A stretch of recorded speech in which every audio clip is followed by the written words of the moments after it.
Prologue, The Boy on the Bench. This story, like all her stories, is for the boy on the bench. The boy who looks at the night sky and wonders about all the possibilities and secrets the universe has yet to reveal to him. My dearest daydreamer, I'm going to share one of my secrets with you. A little piece of magic that I hope brings you a moment of joy. The dreamer doesn't know how she discovered this place. One night she was slipping into a deep restful sleep, and somewhere, just at the edges of a dream, she found herself standing next to the bench. The bench was no more than a wide warm plank of knotted wood, resting on top of ancient tree stumps. Before the dreamer could take in her surroundings, she sat on the bench. It felt like the most natural thing in the world at that moment to sit down. The dreamer looked up, her breath catching, as she started to take in the ambience. It was the most beautiful place she had ever seen, the kind of place that is too beautiful to be real. In front of her, there is a vast lake surrounded by tall grey mountains topped with ice and snow. The dark blue water of the lake is a mirror reflecting the moonlight that ripples across the surface.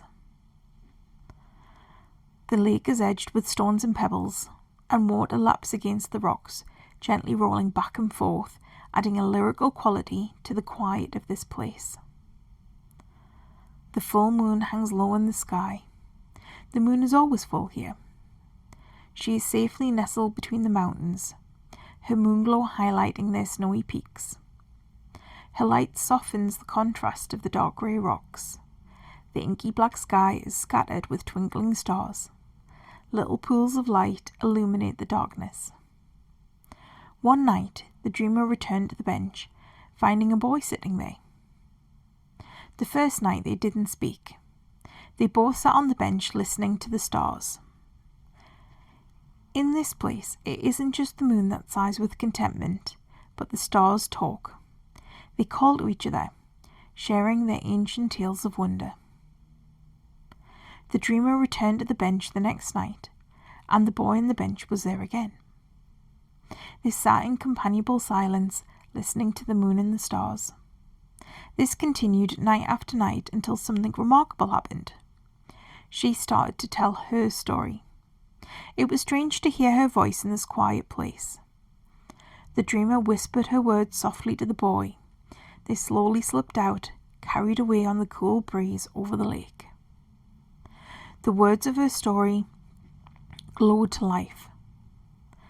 The contented moon brightened a little more for the dreamer and the boy on the bench.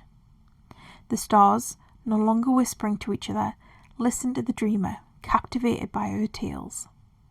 Her words painting colourful pictures filled with life and joy and all the stuff in between. The dreamer returns to the bench each night to share her stories. She sits at one end of the weathered bench and the boy sits at the other.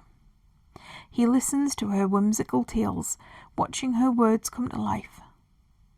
The words of her stories twirl around them, dancing and skipping, rainbows of vivid colours. It is in this enchanted place, in the cool darkness, suspended in the moment between sleep and awake, that magic happens. This is the place where the Isle of Neverwas was born. For my daydreamers, mischief makers, and restless souls, welcome to the Isle of Neverwas. You are home.